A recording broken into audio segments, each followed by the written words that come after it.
Hello, hello mga beshies! Craving for Korean food? Tamang-tama sa inyo itong video kong ito. At habang naghihintay nga kami ng aming orders, ay agad kaming binigyan ng beans with kimchi. At ito nga ang mga in-orders namin mga beshies. Syempre, hindi mawawala ang platter para makapag-grill at para F na F ang pagkain sa Korean restaurant.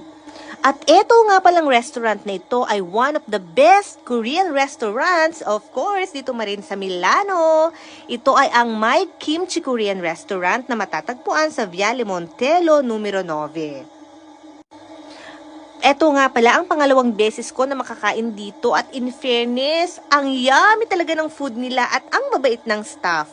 Kaya naman sa mga kababayan ko dito sa Milano at sa mga beshies ko na mapapadpad dito sa Milan na nagke-crave sa Korean food, tamang-tama yung puntahan itong Korean restaurant na ito. Yun lang mga beshies. Thank you for watching. Follow and subscribe for more. Ciao, ciao!